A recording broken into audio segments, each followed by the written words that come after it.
This is news you can trust. With jokes so biblical, you'll cry, ha, ha, hallelujah. You're listening to the Babylon Bee with your hosts, Kyle Mann and Ethan Nicolle. I am Kyle Mann, and I'm here with my friend Hollywood. And we're Hollywood? What are you talking about? That's what we're calling you now, Hollywood. Why do you call me that? Name-dropping Hollywood friends all the time. Name-dropping. I'm just talking about reality that I live in. I don't remember. Was this something that happened on the podcast? Oh, yeah, it did. I think with Kellen Erskine, you name-dropped. Who's a way big name-dropper than I am. He's like, oh, yeah, Robin Williams. Yeah, me and Jeff Dunham. I was hanging out with Jeff Dunham's puppets the other day. And is this how he talks? And me, I'm riding around on my bike. And his bike. I'm just kidding. We love hanging you, Kellen. With, it's a good time. Who else did he name-drop? He name-dropped so many people because he does comedy. Yeah, well, even to us privately, he's like, oh, yeah, Norm Macdonald. No. Oh, well, that wasn't private like that. He that wasn't more nasally. That wasn't privately. That was on the recorded portion that we lost. Remember the Norm? Oh, yeah. But he also privately. But also. Yeah, and if you guys missed that podcast, I've had a lot of people message me and tell me it's the funniest one so far. It was very funny. It's really funny. It's like three comedians walk into a room. It helped that we had a professional comedian on the podcast. Yeah. A guy who's like been doing it for years. But yeah, it was a funny podcast. Don't miss the last podcast with Kellen Erskine. You might be like, who's that guy if you don't know about stand-up comics, but he's so funny. We did have a few people who reprimanded us for having a Latter-day Saint on our podcast. You ever saw that? Oh. Got a couple like responses that some email. They're like sending us all these scriptures. Oh, really? I didn't see that. Oh. How dare this person? Anyway, sorry, Kellen. Seth has some customer service people took over the emails. Yeah. So sometimes I don't see them. I just happen to catch it.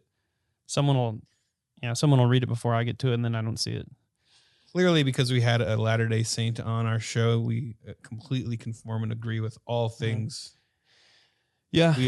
We have become the Babylon Bee Latter-day Saint. I just did my first temple ceremony. Oh, really? At the LDS temple. The hot tub temple? I don't know. What was that? I don't know. Random. Oh, that was in the subscriber portion. Yeah. Ethan immediately said, we're going to reveal what's going on in the hot tub temple. And I was like, what? I don't know. It was random then. It was random now.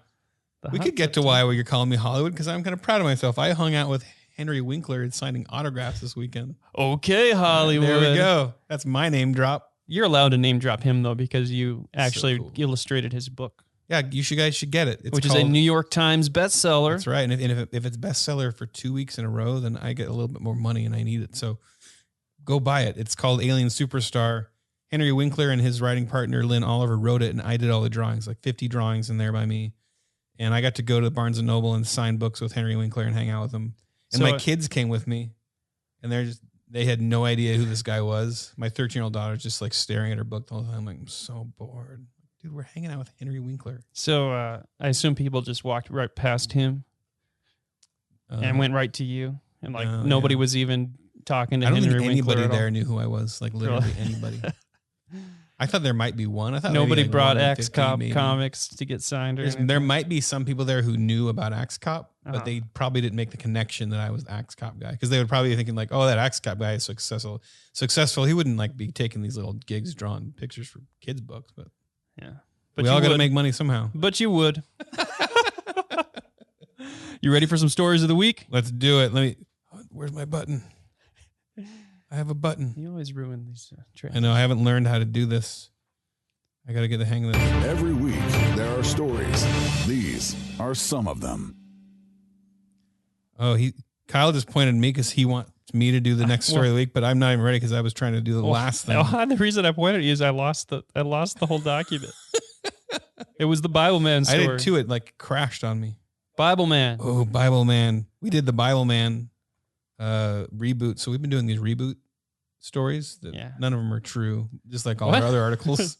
What? I thought they were true. But I've been doing these Photoshops that take way too long compared to the amount of shares they get. It's a labor of love, even though I didn't really grow up watching any of these, but it's still fun reimagining. So we did Bibleman. Yeah, it was Nicolas Cage playing Bibleman. In Reboot film, Bibleman goes back in time to stop Satan from planting dinosaur fossils in the earth. And my favorite part of this one was photoshopping Satan riding a pterodactyl. Yeah, there was a very serious... I walked into the office yesterday, and Ethan was working on this Photoshop, and he's talking to our assistant, Dan, and he's like, Can you find a guy who maybe looks like Satan and he looks like he's holding a pitchfork up, like he's about to throw it? Maybe he's riding something.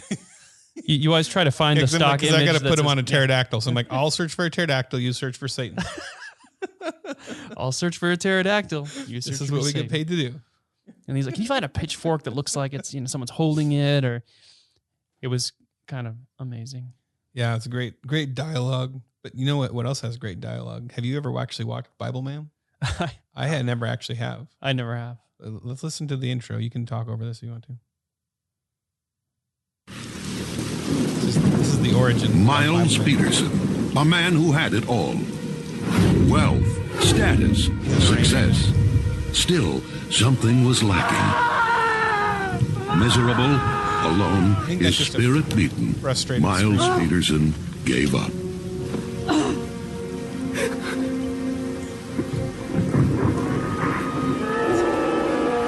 Horrible hemorrhoids or something. Then in his darkest hour, the words of a single book began to change his life. Bible. And at last, Miles Peterson felt the burning desire to know God. Inspired by the Word of God and equipped with unyielding faith, Miles pledged to fight evil in the name of God. As Bibleman. Whoa! Look at the lasers. Bible lasers. This is great. Especially because I can't see anything. Yeah, this is pure audio. Waste belt of truth. Waste belt of truth. Is that Judas Priest? Breastplate of righteousness. It's like Rob Halford there. Add more lasers. We need more lasers in this song. Helmet of salvation. And the sword of the Spirit. Bibleman. It's like a Power Ranger, Judge Dredd Power Ranger.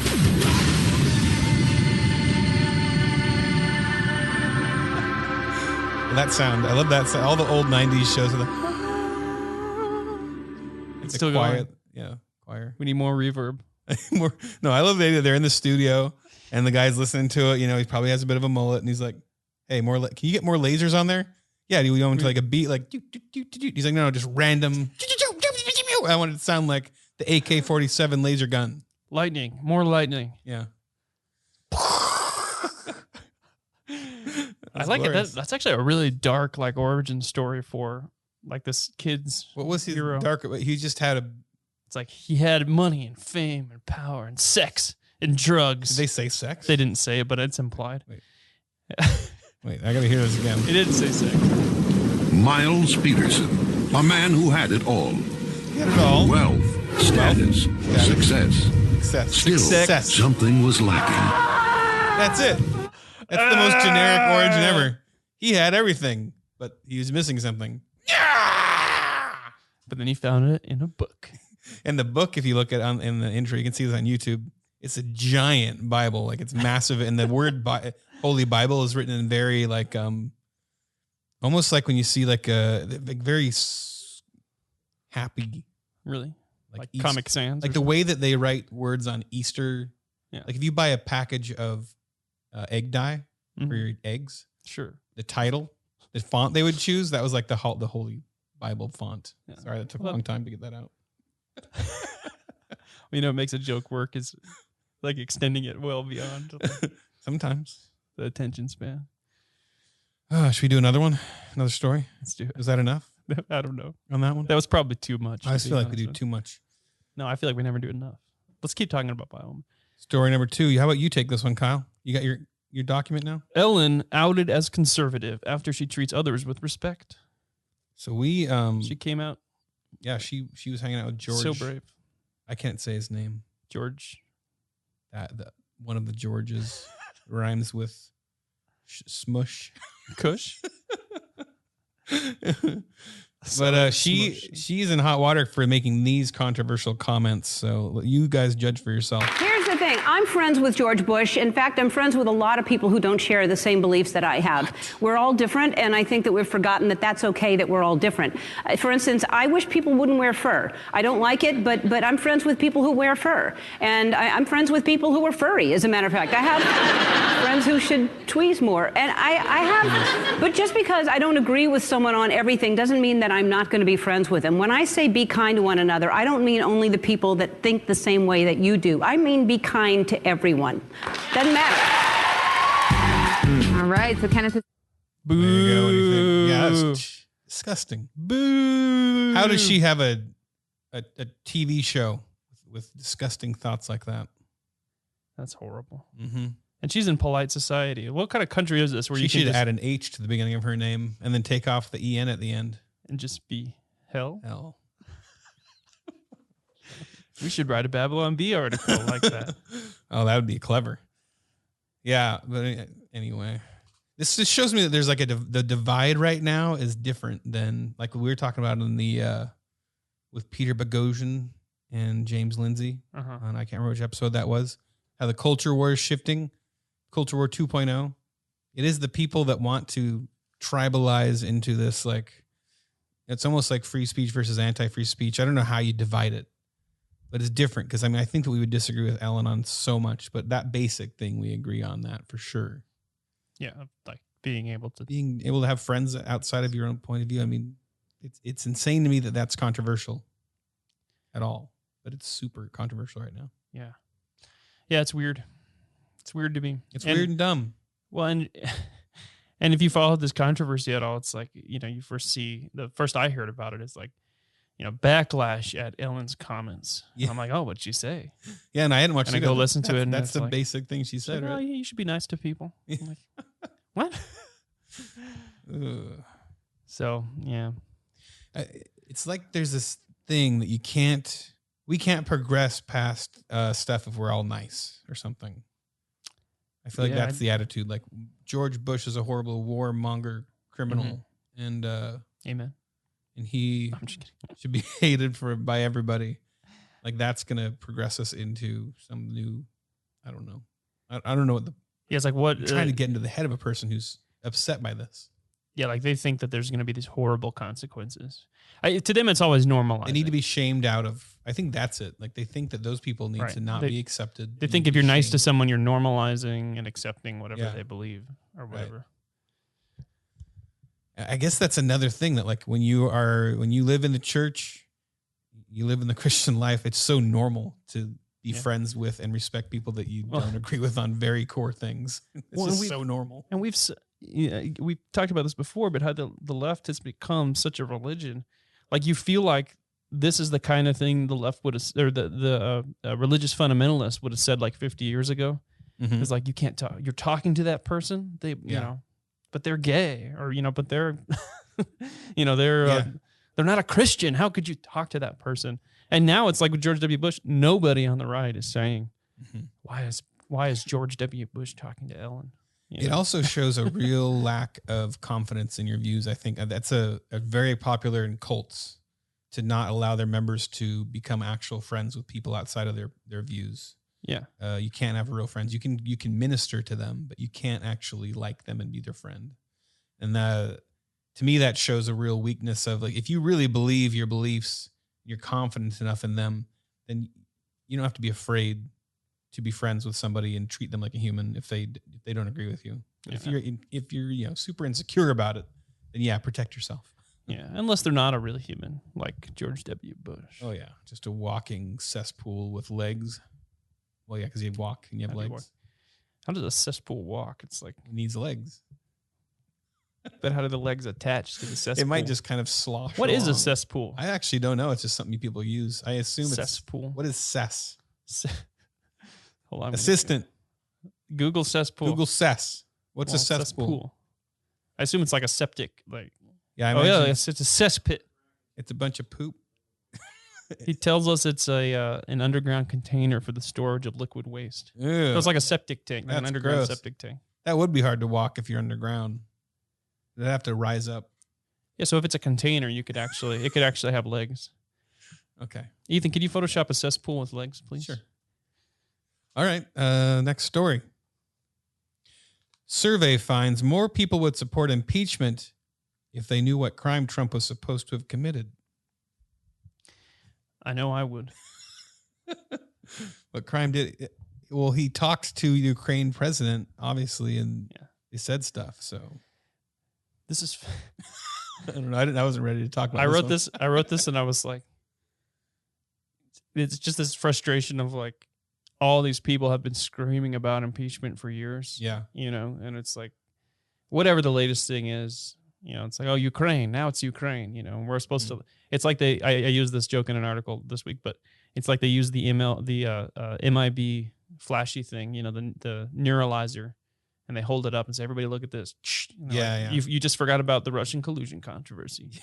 Now it's time to move on to Ukraine. And, scream about, like, I don't know. I'm sure he did some seedy stuff, but you look at all the crazy things other presidents have done. I'm like, I don't know. They want us to feel like it's like way above and beyond and be really outraged about it. And I'm just not. I just can't.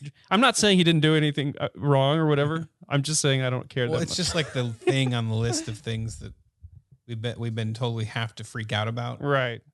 Because it feels like when somebody tries to explain to you how you should be so upset about Trump, they offer like the first 2/3 of the explanation, or maybe even the first third, and then the last third or 2/3 is them waving their hand at you like, come on, right? Nodding. They're like, you get it? Outrageous. Get it? Now you're mad, right? Like, you fill in the blanks, right? Fill in the blanks. I don't got to finish this. You get it. Yeah. But I don't get it. No, I don't. Yeah. It's like he talked to the Ukrainian president and asked him to investigate Joe Biden, and then they stare at you. Yeah. And you're like, they stare at you and nod. Yeah. Yeah. Okay. I guess I'm mad about that. It's like, I think they fill all the rest of that in with Trump derangement. Maybe for me, it's my contrarianism. It's like, if I'm supposed to be mad about something, I'm like, wait a minute. You're trying to trick me, aren't you? That is how I am too. If everybody's outraged about something, I'm like, immediately my first thing is to go like, well, let's see what's the other side. Well, if something seems absurd, I want to figure it out. Because obviously, often things aren't just absurd because they're absurd, right? There's two sides to every story, anyway. Or 3. This is or 4. Yeah, many. How many sides? Like if it's a cube, there'd be 6 sides to that story. I'm not a cubist. But do you associate with people who are known cubists? You can't even have a conversation with a cubist. Is Cuba Gooding Jr. a cubist? Oh, wow. Wow. Probably smokes cubist cigars. We should smoke Cuban cigars. Cuban. With Dan. Celebrate him joining us. Yeah, you've been trying. So this week, we have a special guest. We get to interview Adam Ford. I wish I had a good effect to put on your voice for that. I got nothing. You got nothing. But yeah, Adam. Or some music. Dun, dun, dun, dun. Could do the Bibleman song again. I don't know. With more lasers. Or we could do. How about my son saying, "How dare you?" That's great. Yeah, Adam Ford founded the Babylon Bee. We're going to talk to him right now. Presenting an exclusive Babylon Bee interview. Holy cow, we're here. We are in the studio live with a life-size cardboard cutout of Adam Ford sitting a sock next puppet to us. with a little goatee. Wait, does Adam Ford have a goatee? He used to have a beard. Did you shave, Adam? Yeah, I shaved a while ago, much to my own shame. I apologize for admitting that, but yeah, I've been clean shaven for a while. Lost all your superpowers. And yeah. Oh. You shave every day? Seems like a lot of work. Every 2 days. I'm ahead of the curve. Ahead of the curve. You guys will be shaving here pretty soon. That's what happens when you stop writing satire. I know. You start cleaning yourself, taking showers. Lost all my powers. I got weak. Really, it was no longer a Calvinist. It was from my the funk I was in from the Babylon Bee getting utterly ruined after I stopped running it. Yeah, it's really sad how far the site has fallen. Yeah. Since the days of Adam Ford. I know. It's like Babylon. It's not even Babylon B anymore. It's like Babylon D-. Like C-, D+. Yeah. You've been holding that one. I just thought of that. No, right here while I was drinking my coffee. No, you didn't. Sure. So you called to berate us, and because everybody says that this site was so great back when Adam Ford was running things, and now no that you're politics. gone, There was no politics. clearly, ever. clearly you hate us. And now You're disgusted now too. I shave every 2 days and I wear sackcloth, and it's terrible. Do you scrape away your boils with pottery? No, I leave them there. Oh, okay. Suffer. Yeah. So for anybody who doesn't know, Adam Ford founded the Babylon Bee all those years ago, 3 years ago, 3.5 years ago. He's the godfather of the Babylon Bee. And so we're going to talk to him and ask him what kind of, what's he up to? what's he doing now? And Who what is kind this guy? He's very mysterious. We're gonna get the whole origin story, kind of like the Joker movie. Mm-hmm. This is like the Adam movie, and Adam would be played by Joaquin Phoenix. I've seen very few pictures of Adam. I've seen the back of his head. I've seen him on. We're Facebook friends. I've seen pictures of you. You look like a nice guy. Oh, thanks. You know what's funny is that this is actually Adam paid me to act like I'm Adam Ford and do this interview. Oh, you're an avatar. I was wondering how we got you. Yeah, pretty much. He's got All right, anxiety so, and stuff. Adam. He doesn't like this kind of stuff. Yeah. Yeah. He's there. He's doing he's holding up cue cards for you right now, sitting in a dark corner, frantically scribbling. Yeah. Don't say that. With his big beard, just his big beard hanging down, Yeah, covered in hair. Yeah. It's like a prophet of old. Tissue boxes on his feet. Yeah, looking like Howard Hughes. Come in with the milk. Come in with the milk. He's got the foil blanket, the aluminum foil blanket to protect him from all the. I love that movie, by the way. I don't know what movie we're talking about. The Aviator. Oh yeah, it's Howard Hughes. Yeah, I never. So you didn't get my "Come in with the milk" reference because that was a good one. No, I was playing along. Brutal. Like, yeah, he drinks milk too. He's got tissue boxes on his feet. Ethan shook his head at. He shook his head at me when you said that. Like, I don't know what he's talking about. Brutal. But so this is a hard hitting interview. What? So why the heck did you create the Babylon Bee, Adam? Yeah. Start there. So that Seth could buy it and you guys could ruin it, basically. Wow. Well, thanks. That's brutal. I created the Babylon Bee because it was one of those ideas that just wouldn't let go of me. So I have lots of ideas. I'm an idea person. And I had that one for a really long time.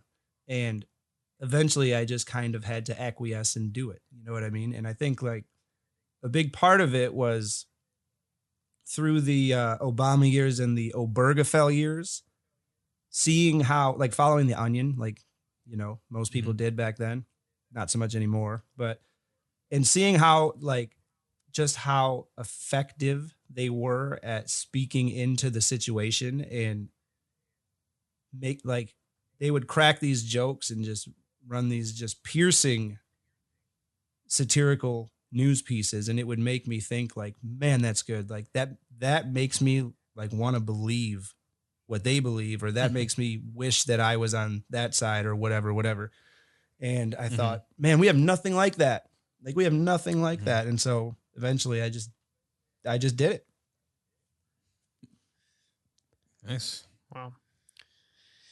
Wow. Yeah. Follow-up question? No, that's it. All right. Well, it's good talking to you. Yeah. All right. See you guys. But so how did you and Kyle get connected?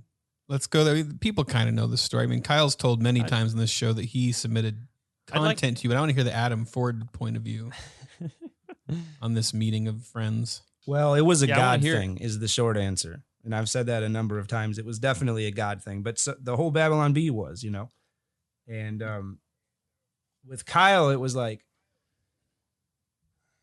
it becomes more apparent how much of a God thing it was the more the further you get from it when you look back at it. Because so when I created the Babylon Bee, I registered the domain literally 2 weeks before we launched. So it was a 2-week thing. I hardly slept. I drank a bunch of coffee. I built the thing. I recruited a few people, and in the little launch article, the article. So we populated it with, I don't know, 15 or however many articles on launch day. Mhm. And then the launch article, which since we never talked about politics, so it definitely did not feature an image of Barack Obama crying. In that article, it was like, we're accepting reader submissions, because I thought, well, this will be something that people will think is cool and people will want to like get on board with and, see if they can do it. And so Send in their ideas. lots of people did. So after, I don't know, like 3 or 4 or 5 days, I don't remember how long it was, I had to take the link down and everything, because there were more emails than I could possibly read. But one of the first ones was from this Kyle Mann dude, and it was good. I don't remember what the first one was that he sent me, but it was like, oh, great. And so I'm thinking, oh man, most of these submissions are going to be good, And they weren't, but they definitely weren't. But so, I just emailed him back and I was like, oh, this is really good. I'm going to run this, send me another one if you'd like. And he did. And I was like, wow, this is really good. And he just kept sending stuff and I kept running them. And then I was like, he had like the first like, other than the launch, the first actually story that just on its own merit like went viral was the Kyle Mann special. And it was like the Holy Spirit fog machine one. Yeah, it was fantastic. And I was like, okay, here we go.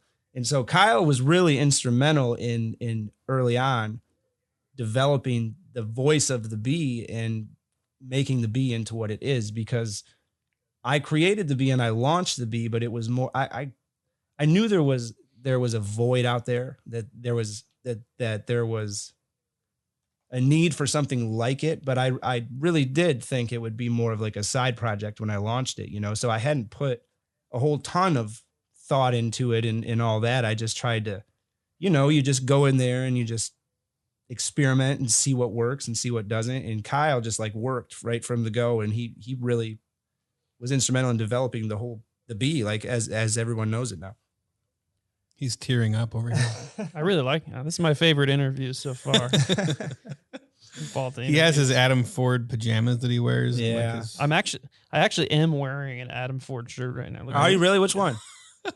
The theology nerd. I just always imagine that Kyle was like the guy that constantly emails you all the time. Like, my really dude. Like stuff. Well, he followed me closely back then, apparently, because like when we launched, he was the first one of the first ones to email in. And now it's like, I'm like, oh my gosh, I'm telling my wife, oh my gosh, Kyle invited me to come do a podcast on the Babylon Bee. Kyle is like this big Christian superstar now. Oh my gosh, what am I going to do? I'm so nervous. Oh my gosh.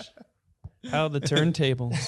Think about it. Kyle's working with two of the greatest webcomic artists on the internet today. Oh my goodness gracious. Adam Ford and Axe Cop. Wow. Right here. He's the sandwich. It's true. Yeah, it's true. Yeah, you know what's funny about Adam is he's a shadowy figure who like changes. He needs a different voice though. He needs to talk like James Earl Jones or something. I'm just thinking he like changes all of Christianity. But like you just hiding in the shadows and like you haven't built like a platform of like, I am Adam Ford and I am a celebrity and you should all worship me and you go speak at conferences and crap. No. You just create these properties and send them out there. Then you're like, bam, I'm out. And you drop the mic.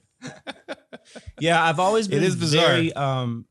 I've always been very, the whole idea of being like a known person, an internet celebrity or whatever dumb thing you want to call it. It's always been very not appealing to me.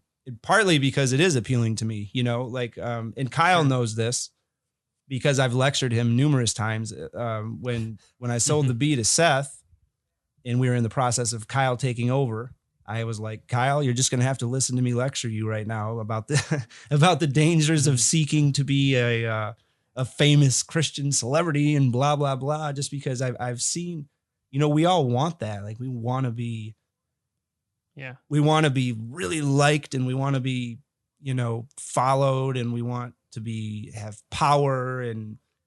But how many times have we seen that be people's downfall? I mean, now more than ever, it's just something that, I don't really trust myself with all that too much.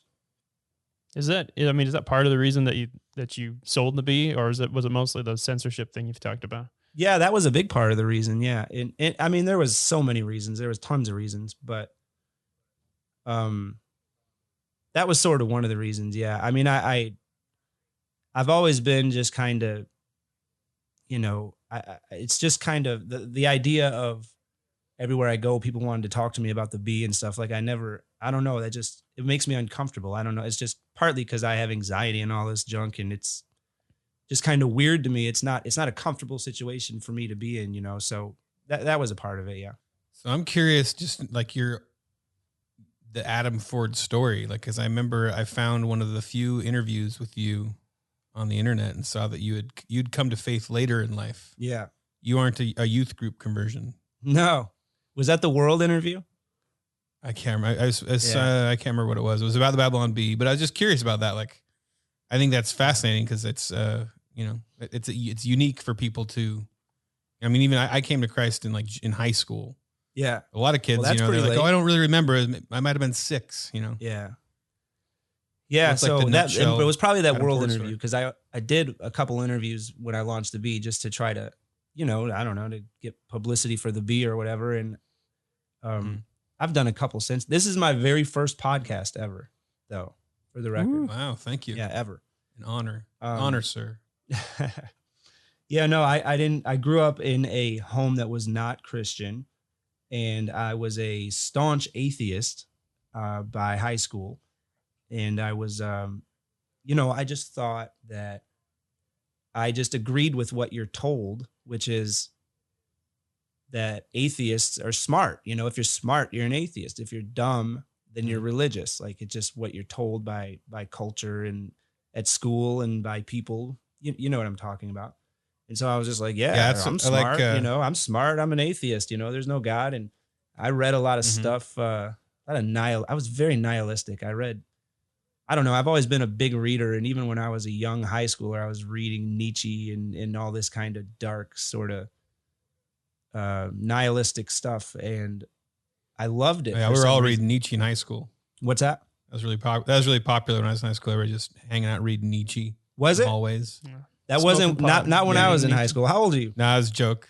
That was a joke. Sorry. I thought you were being serious. A really good joke too, because you explained it. Good job, Ethan. Sorry, continue. You know, I'm disappointed your voice is not cracking as much as I was hoping it would during this interview. I've been practicing putting more air behind my voice. I realize that I project more and there's less. And I just finished recording a really long audiobook. So I've been talking palate in an audiobook voice. is warmed up. Yeah. Yeah, that's funny. This isn't about me. Where the heck was I?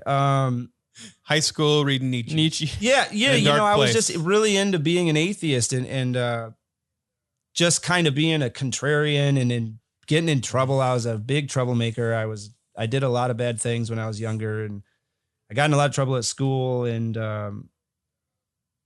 all this and all that. And, you know, through a crazy series of events that, you know, did not involve like a tragedy or anything like that.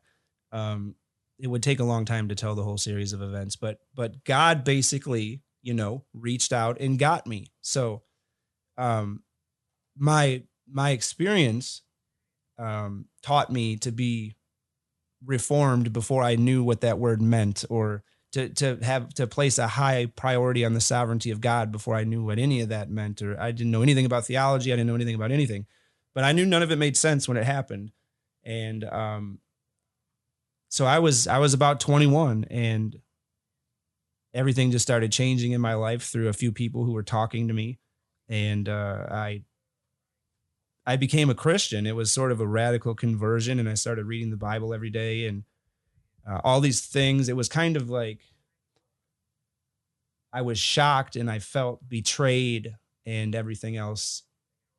When I would read these things, all these things I had been told were true, and I would read apologetics, and I would read, you know, like C.S. Lewis was big for me when I was in my little conversion stage, and Tim Keller. And I was like, well, wait a minute, this isn't so cut and dry. This isn't so obvious as all these people tell me that it is, that naturalism is the only thing that's real, and there's no such thing as a spiritual life, and Jesus didn't really exist, and all this stuff.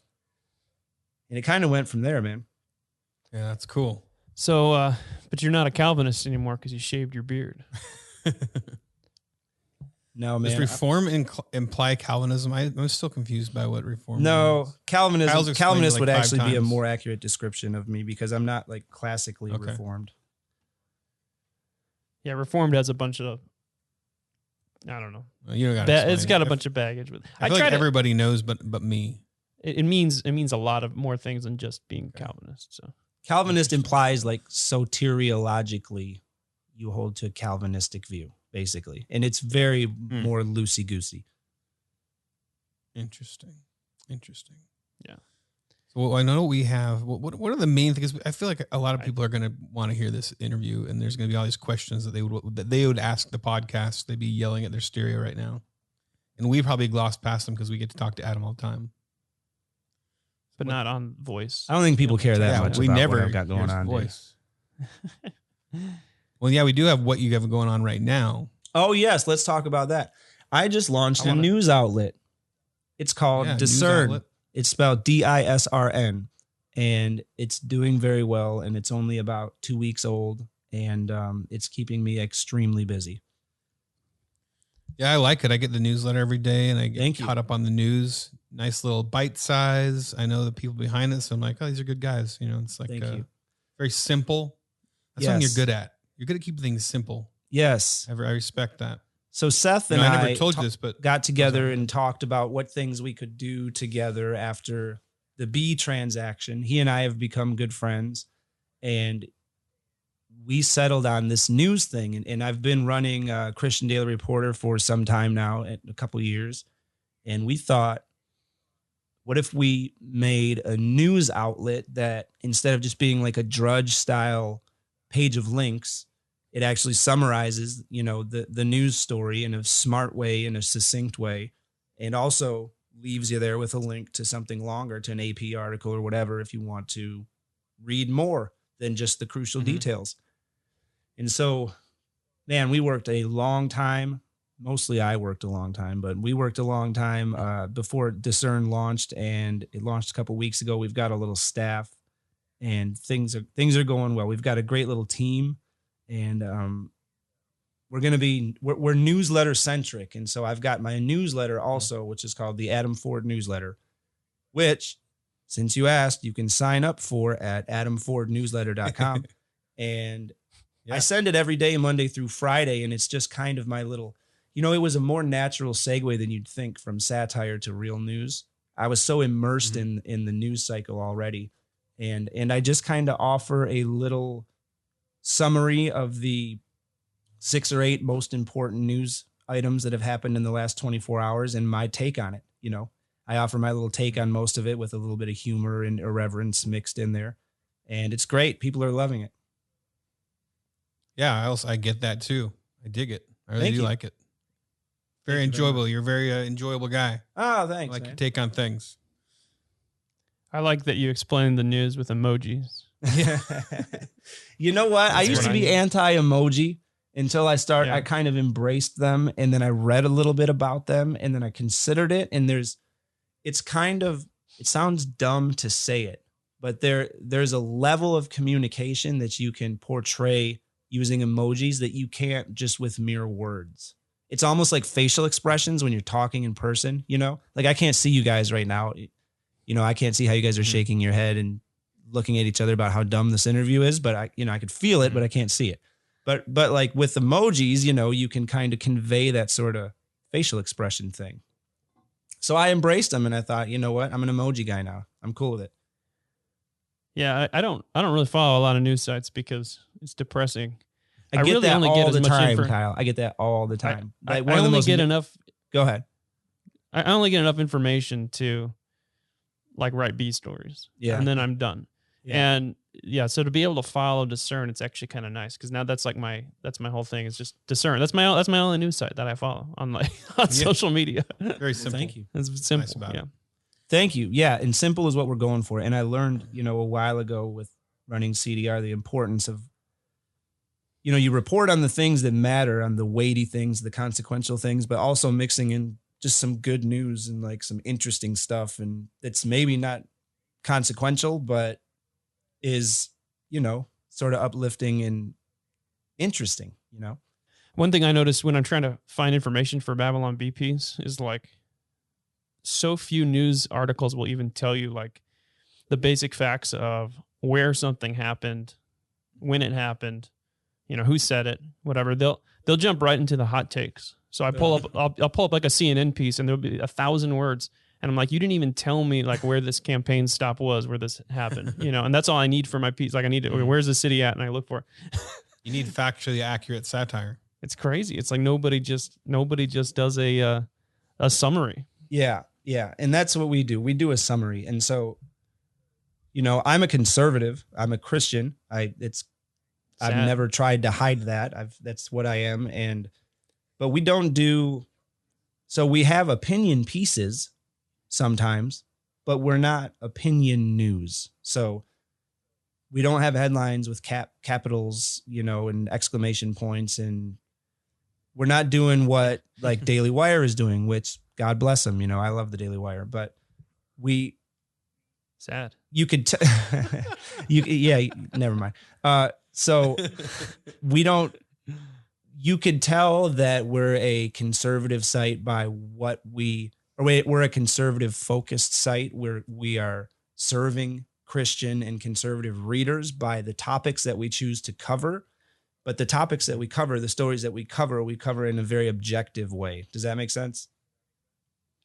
Yeah, and well, that's another area that you see bias creep into news sites is not just what they cover and how they cover it, but what they don't cover. Yeah. You know, right. I mean, what do you skip over? Like when you see it, like, nah, we're skipping that one. Like Kardashian. No, they're all about Kardashian. The whole front page of Discern right now is Kardashian. Oh, yeah, because she's Kanye Armenian has been now? kind of an unexpected news topic. Yeah, that that's a bad example. Couple weeks. I can't think of any other.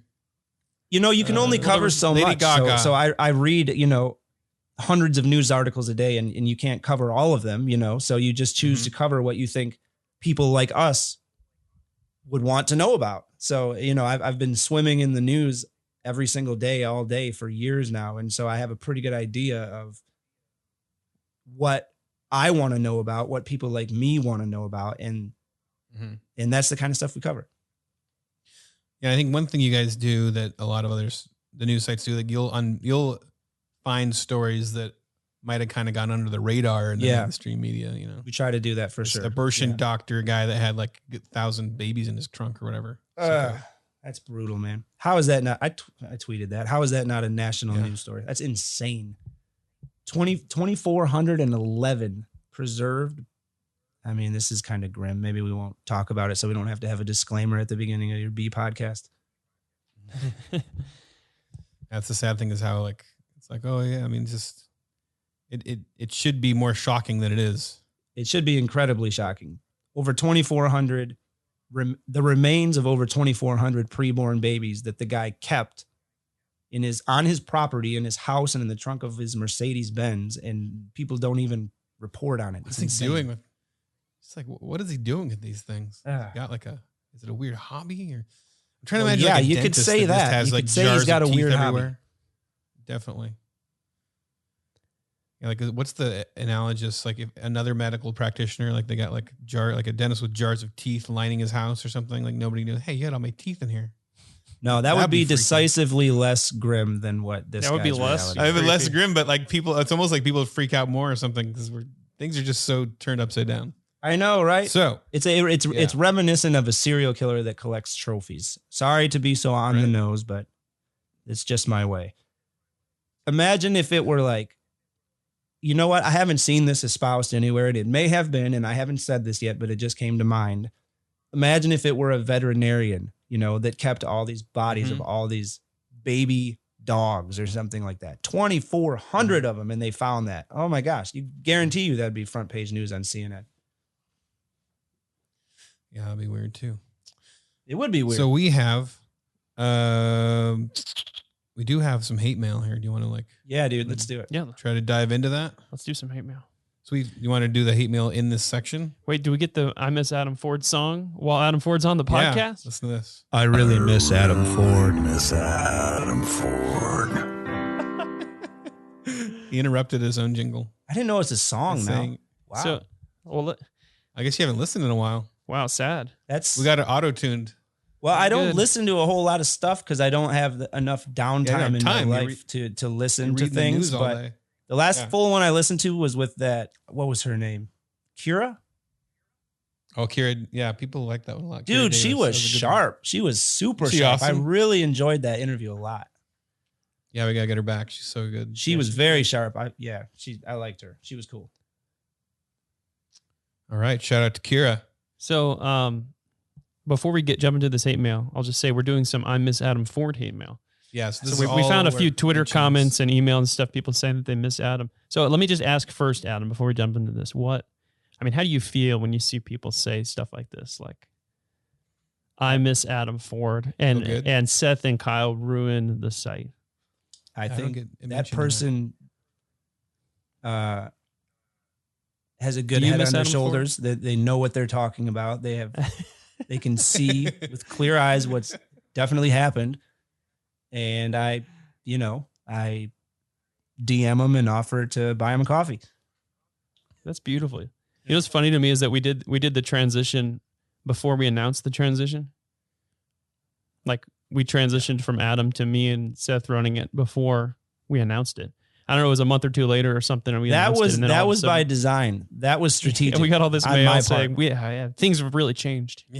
That's exactly why I did that, Kyle, because not only so that you could say that to people, but so that, a month before we announced the transition, Kyle was already running it. And so if we start getting all these emails about something that's way different, well, then we know we got to tweak something, but we didn't. It's also funny to me that, like, you're kind of a super political person. Yeah, probably more political than either of us are. Yeah, definitely. I think at least before I started doing the Babylon Bee, I didn't care about politics at all. And Adam was more into that, especially, if you read your comics, you were always addressing cultural war issues. Politics and other stuff. Yeah, just the fact you're running a news site now and you're voluntarily digging through all these news stories. Like, yeah, jumping on that grenade for us. Yeah. Yeah, and you know what? It's not easy. Go ahead. And, to what you just said, Kyle, when I launched the Bee, we had, I don't know, I counted it when I went on Twitter and started yelling at people because someone said something about how I didn't like the Bee anymore or something like that. There was 17 or 18 articles populating the site on the day that we launched, and like 8 of them were explicitly political. Yeah, I was just looking through them the other day. It's like you have Bernie Sanders burning a businessman. Immolating a businessman on stage at a rally. You have like Bill Clinton talking about, trying to lure that was brutal. Young female voters. You had all these, it was a bunch of political stuff. It always has been.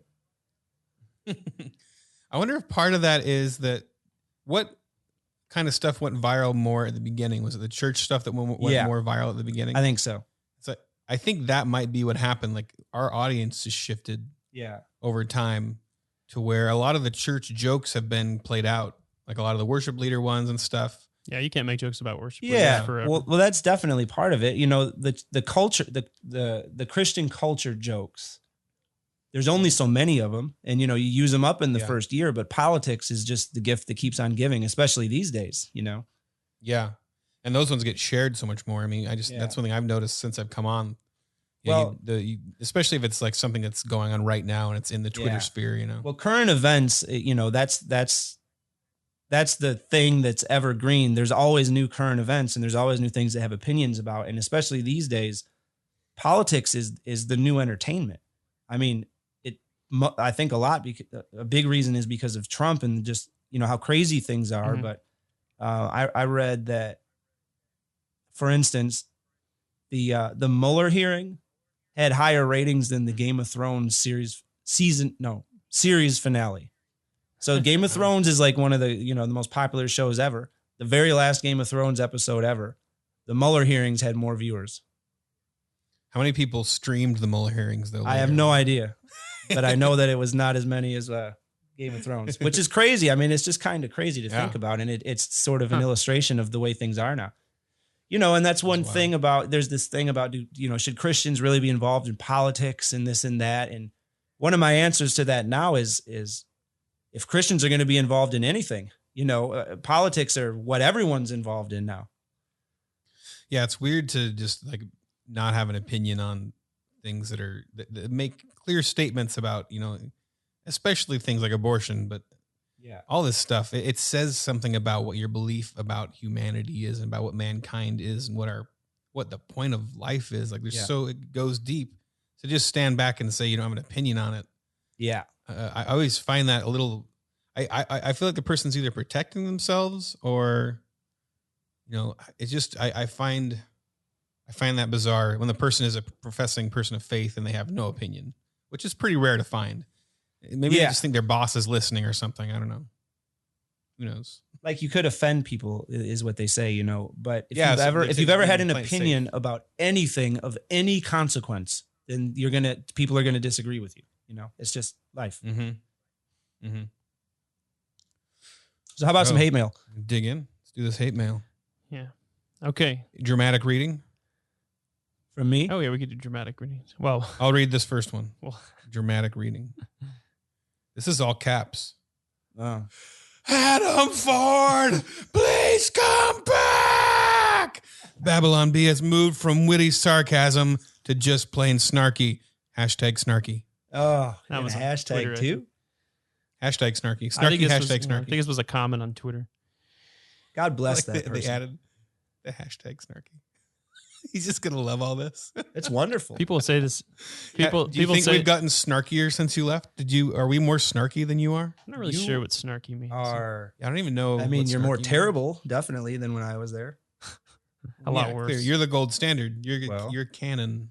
We are apocrypha. You're terrible. You ruined it. But anyways, go to the next one before I get mad. All right, here's one. We want you to get mad. I started scheduling a few posts on Sundays. Oh, Kyle. I try to schedule them like in the afternoon, like after church. Well, you were scheduling a few, but then you started scheduling like 1,000. Let like the 4. listener understand. So when Adam Ford was running the Babylon Bee, there was never ever a single post ever on Sundays, and that's the truth. I feel like there was a day we did one. Nope, there wasn't. There wasn't. So, well, that's because you're Reformed, hardcore Sabbatarian. Definitely not. So I've been scheduling a few like in the afternoons. Of course you have, Kyle. And I'll just note that I never lift a finger. I just schedule them in advance on Friday.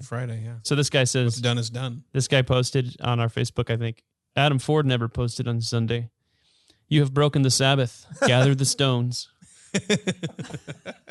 I think they were being a little funny, but yeah, I think because when I do the Instagram posts and I at least when I schedule those out, I don't post any politics on Sunday. I only do church style humor. That's like my little way of like acknowledging the Sabbath. I'm like, at least we're not gonna do any like Clinton, sex pervert jokes.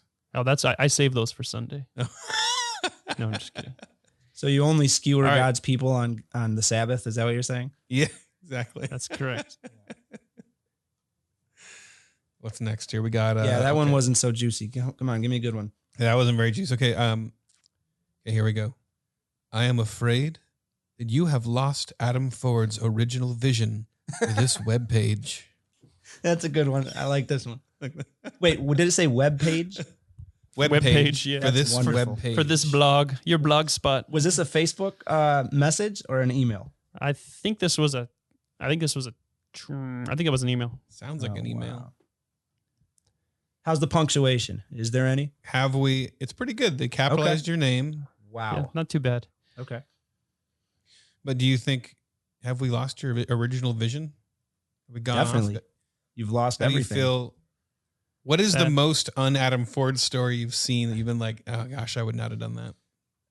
Be straight up. Just tell us. Gary Busey as McGee and Me. Definitely like Gary Busey. You know what? I have no idea what McGee and Me is.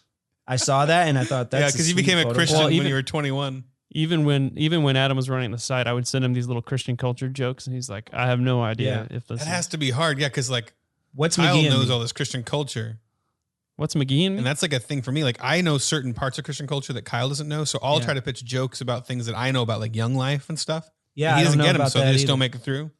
So I don't even know how he got jokes through you. You just started. Eventually, you just had to trust him. Yeah, huh? So that's that's another part of the whole how it was a God thing is that I like we talked about, I came to faith later in life, and Kyle grew up in the church. And so I have zero experience with like youth Christian culture. So my oldest child is 10 now. And so I'm starting to learn some of the stuff. He just turned 10, but 3 years ago I had no idea about any of this stuff. And so Kyle, he knew all that stuff and could make good jokes about it. And I was more plugged into like the politics and current events and stuff. And I could make good jokes about that. And that's how we kind of played off each other, Fit like a glove. Nice. Yeah, it worked. Man. Yeah, it is and then, fascinating. like whoever just said, at some point, and it was a beautiful thing. It was because I'm a naturally kind of untrusting person, I'm not saying that's a virtuous thing. It's not, but at some point it was like, he'd send me some joke and I would just be like, I have no clue what this is, but I'm going to run it. And it would kill, it's sort of like with like Star Wars and stuff. I've never seen Star Wars. I don't like superhero movies, but he'd send me these jokes and I'd run them and they'd kill. I don't even know what it was.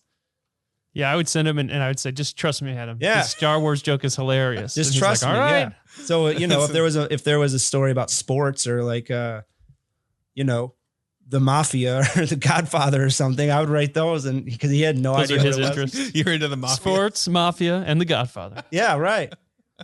Yep. I haven't noticed a lot of Jordan mafia Peterson articles. jokes, stuff like that. Mm-hmm. Yeah, you did do the first Babylon Bee Jordan Peterson joke. Yeah, that reminds me too. I've heard you.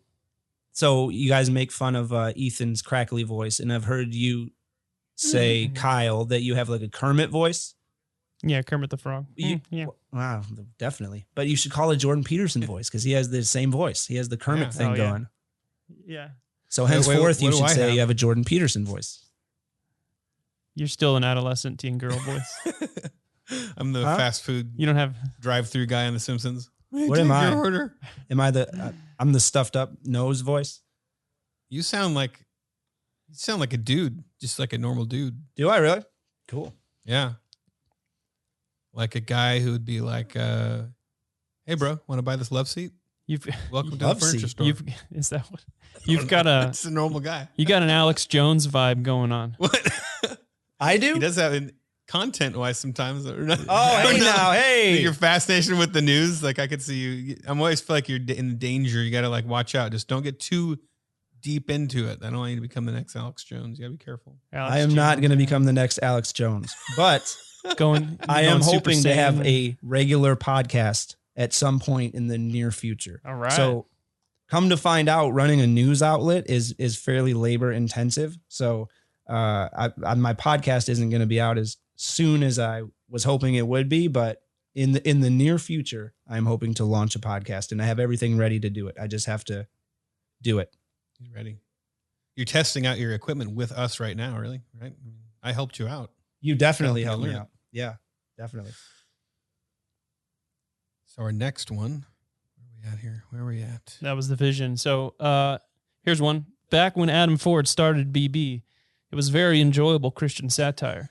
But the guy he sold it to has turned it Seth. into right-wing clickbait Dang for it, your Seth. uncle who is always posting rants on Facebook. Oh, The right-wing clickbait for your uncle. this is all Would that Seth. be a good tagline? Babylon B. Oh, yeah. Right-wing clickbait for your uncle who is always posting rants on Facebook. Man, you guys Click here. totally ruined it. This is all Seth's fault. Why isn't he on this podcast with us? We'll grill him later. This is all Seth's fault. That's hilarious. That was a good one. I like I that like one. it. All right, we get one more. It's a simple one.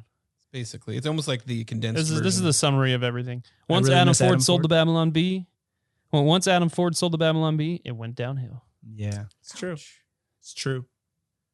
I like the idea that there's this magical moment, like the Babylon Bee is this holy Christian satire, perfect and inerrant. Yeah. And then, like, as soon as you sign the papers, Yeah. the front page is just covered in like praise Donald Trump and Yeah. Obama is the Antichrist. So through many years of creating content for the internets, one of the many things that I've learned is that people really, really, really like to complain. You know, a lot of people do, not all people. Some people are very grateful and some people are very appreciative of the work you put into things and all that. But some people, man, it's just their nature. They really like to complain and all they need is an excuse, you know? So Had we never that blew off had we steam. never announced that I had sold the site and that Kyle Mann was now running it, had that never been announced, it would have been a different excuse to email in and complain about, whatever. Yeah. It was really probably a story that rubbed them the wrong way. So they felt like emailing. But just the sale of the site, the transferring of it from me to Seth it just provides a nice excuse, Yeah. Adam and I discovered early on that like leftist Twitter hated us. I mean, leftist Twitter, Shocking. like progressive Christian Twitter hated us very early. Oh yeah, they were ready. Well, I had And some so hate followers from my comics that followed me over to the Babylon Bee. And so they, for a while there, they were, that. Yeah, I found there seems to be some Christian bloggers and tweeter type people who I think they really want to be popular on Twitter and get tons of followers. And they're trying to be that snarky Christian voice, and it makes them mad that you're getting that, or that the Babylon Bee got it. Oh yeah, there was a lot of jealousy, I think, when the Babylon Bee got big.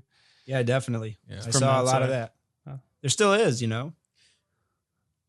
I mean, Haters we'll gonna hate. not discuss specifics. Let's leave it at that. Yeah. Kyle and I will, though, privately. What are the weirdest, like, I don't know, just some of the, because going viral is crazy. Like you're just suddenly, because you're out in, are you in the boonies? No. Going what That's was why crazy? I'm I took my imagining. headphones off for a sec. Oh, sorry. I'm just saying, like, because you're in Midwest where you like, you don't have to be specific. I'm in where you Metro are. Detroit. dox No, you. I'm in a very populated area. The city I live in has about 100,000 people. What's your Okay, address? it's not massive. Yeah, exact address. But just the weirdness My of exact being this guy address on the is internet. you're P.O. making Box stuff. 87044. But then to create something on the internet that goes, which you probably had with your comic before, but Yeah. something that goes viral, like suddenly, it feels like suddenly the internet notices you, right? Yeah. I had it happen with Axe Cop. Yeah. Are there any weird, interesting stories from that experience of Yeah, people that I've reach got a out lot, to you, or but- just that? I've got a lot of stories, most of which I wouldn't want to relive, but I had a lot of readers from my web comic, and that blew up sort of unexpectedly also. And I launched the Bee just on my web comic. So, I on my web comic site that I haven't drawn comics in a long time now, but back then I was drawing a couple a week, and I just posted on there. I just created this site. Hey, come check it out. And just the nature of the comics that I drew and the nature of the Bee, they can provoke sort of strong reactions from people. And yeah, I've had my share of, I don't know, I've had a few death threats. I've had a couple you might call stalkers. I've had stuff like that.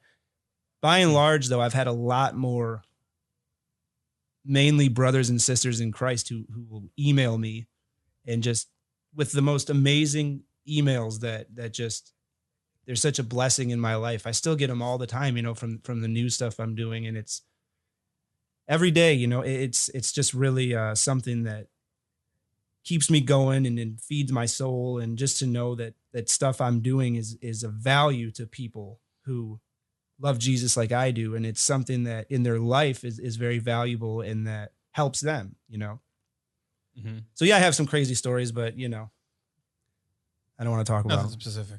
Yeah, no worries. Well, I think it's fascinating. You came to faith later in life, and I think that's one thing. And you have a very unique mind. Oh, And thank you. these things have converged to create.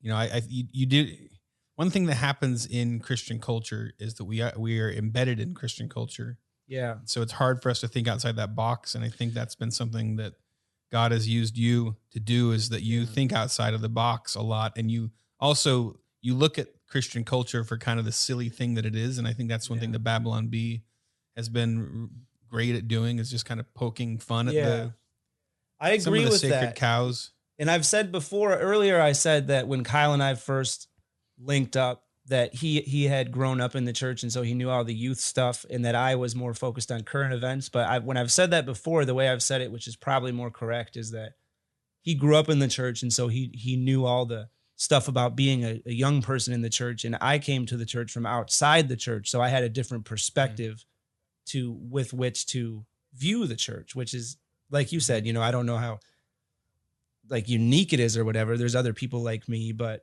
yeah, it gives you definitely a different, like when you come from the outside and you come into church and Christian culture, literally knowing nothing, and then you just look around, I've got a Bible that I'm reading every day, and I'm listening to a Bible teacher on the radio every day, which was J. Vernon McGee. Actually, I just turned on my radio.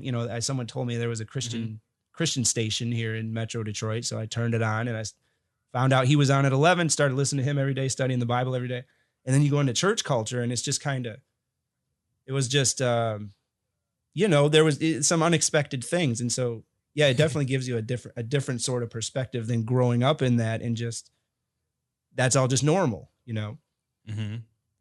So I try not to be overly critical, but it does give you a, sort of a gadfly sort of perspective or something like that. Yeah, the thing I like about it is it creates a way to bring up some of these things that are kind of silly in church but to say it in church or to say it to someone's face or to say it in that way, like that'd be kind of mean to just be like, hey, you're right, man, that worship leader's got some real skinny jeans going on. But to make it on this website, it's not directed at any specific person. We're just laughing at the idea. Yeah. I like it. I've always loved that about it. Thanks. Yeah. And that's the thing about, no matter what, people's perspective has been, the bee was created, has always existed for the purpose of speaking truth into the culture. That was the reason that I created the Babylon Bee. It wasn't just, I love, comedy and humor, but for me personally, creating humor just for humor's sake, I don't get satisfaction out of that. Humor is maybe the most effective medium that exists for communicating truth. And if you can communicate truth in a way that's succinct and real and authentic, but wrap it in humor, people will allow you to say things to them that they never would normally allow you to say. They'll allow you to speak truth to them when normally if you just tried to say it straightforwardly, it would be like, whoa, bro, what are you talking about? But if you can wrap it in humor and then you can both laugh about it, it's different. It's totally different. I used to know a bunch of quotes about that, about wrapping truth in humor, but I have forgotten them. We'll look them up and have James Earl Jones read them. There you go. Right here. Well, we got anything else here? I'm kind of surprised we didn't argue about libertarian stuff, Kyle, but we'll do that. Yeah, Kyle's the hardcore libertarian. Yeah. What's that? I'm I am the resident lib. I know that. That's why I said I'm surprised we didn't argue about libertarian pacifist stuff. That was the big when Adam handed off the Babylon Bee. He's like, please don't turn this into just like Ron Paul's personal blog. Yeah. And I've done a pretty decent job of not. I mean, I get my libertarian jabs in once in a while, but you dance on I try the to line make fun every of once in a while, but it's all right. I even try said to that to make Seth. fun I'm of- like, Seth, Kyle's great, man. You're this and that. He's awesome, blah, blah, blah. But like, don't let him get too crazy on the libertarian stuff. yeah, I do all these articles on like legalizing weed and no, I'm just Ron Paul is God. No, you can't do that. You can't say that. I mean, libertarians, man, they love that guy. Oh, he's man. so cool. We got to get him on. The thing about libertarians, to they have him never on. exit the cage stage ever. The cage Yeah, stage? it's just the stage. It's just the whole thing. What's It's the the, ca- wait, I it's don't the know what this cage means. life. You don't know what he doesn't know what the cage stage is. He doesn't know what the cage stage is, and he's fired. There's people listening that don't know too, and I'm their voice. No, We're going to leave it everybody as knows. that then. If you don't know, then you don't know. You'll have to Google it. So Cage stage. So is that like when you Nope. like We're is not that explaining Nicolas joke. Cage? no, it doesn't have to do with Nicolas Cage. It's when Have to do somebody cage doesn't fighting? know your Johnny Cage? Calvinistic Mortal Kombat? reference, and so you put them in a cage and don't let them talk. Wow. Really? No, No. Oh, that's a Calvinistic reference. Is it it's like a Calvinism thing. Yeah. So you get upset. Okay, so when people Does it convert stand for when, stuff? when people convert to Calvinism, they're like crazy about it, right? And so Yeah, knowing. was it R.C. Sproul that coined that? Adam, I forget. I don't know Cage who stage? it was.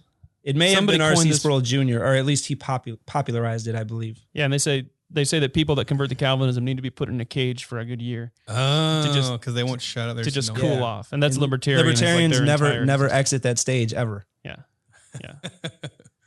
That's a lot of people. That's like CrossFit people.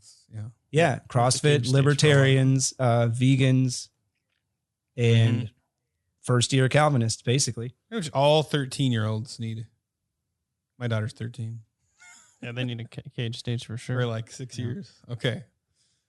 All right, cool. Did Wow. we do? Are we done? Did we do it? I think we didn't write a bunch of questions out. We just kind of decided we'd freestyle this. We're Yeah, freestyling. I didn't even think about it And, beforehand. I just thought we'd go in there and just freestyle it. We So, just- hey, good Yeah, job, let guys. the Holy Spirit lead. Yeah. Holy Spirit led us here, and it's beautiful. Yeah, that was fun. Well, Adam, I want to thank you for creating the thanks. Babylon Bee, for being you. We love doing this job. We get to sit here all day. We can't believe it's our job. We're like, Mhm. I'm Yeah. photoshopping Bibleman using the Batman costume. Well, it's my pleasure. Photoshopping and Satan you are riding a pterodactyl. You're a wizard at Photoshop. You're like unbelievable. That's amazing.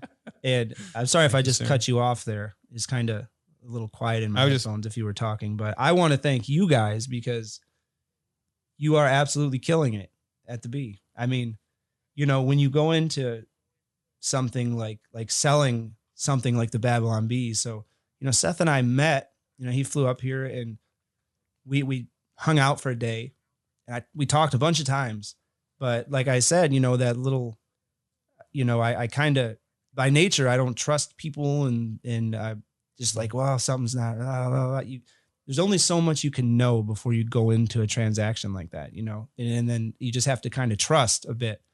And man, it has gone better than I could have imagined.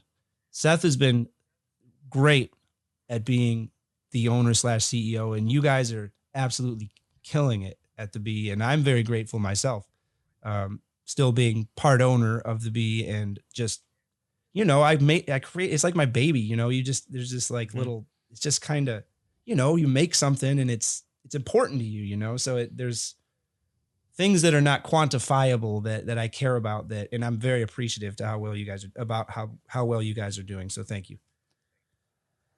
Yeah, you pushed the Babylon Bee out of your body, and then we Dude, we were raising it. now we're nursing it and no, taking. no, that just ruined the moment there. Totally ruined I think the moment. a lot.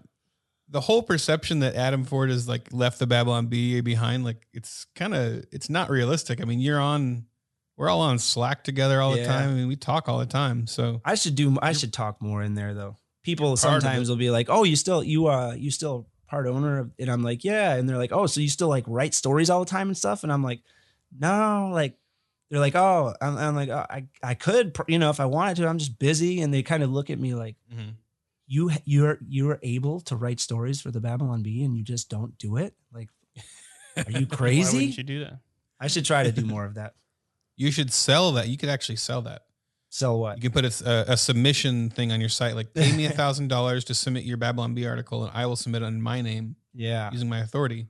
There's so many people that want to publish their articles in the Babylon. Yeah. Well, hey, the subscribers get a chance to do that, right? And that's another Yeah. group of people I should thank Sure. are those subscribers, because Bee. Oh yeah. how wonderful to have so many people supporting, you know, your work Yeah, that they could ingest it for free if they wanted to. They could. And they believe in it, so they choose to support it. And so thank you to all of you people. We really appreciate it. Did I just provide a perfect segue to go into the subscriber That was perfect. part? When Adam was thinking about selling the site, he was telling me, he's like, "Look, I've never asked for money from, you know, from readers. You know, that's something that we could definitely move the Babylon Bee to the next level, and it totally has. It's been like even hiring Ethan, something we would not have been able to do, you know, Yeah. without subscribers. So And I thanks a needed lot. a job bad. And another benefit that subscribers get is a full podcast. So we're going to go into some extra stories for our subscribers. And for everybody else, if you want to do that, you can go to babylonbee.com/plans and sign up. And then you can get the full podcast. And All right. even if you don't do that, we appreciate you listening, and go ahead and give us a review on iTunes if you want to. A 5-star review, that is. Please, we And read listen, them all. We love them. Before I leave, let me remind all of the listeners, get your news at discern.com. That's DISRN.com. Sign up for the Adam Ford newsletter, adamfordnewsletter.com. Bam.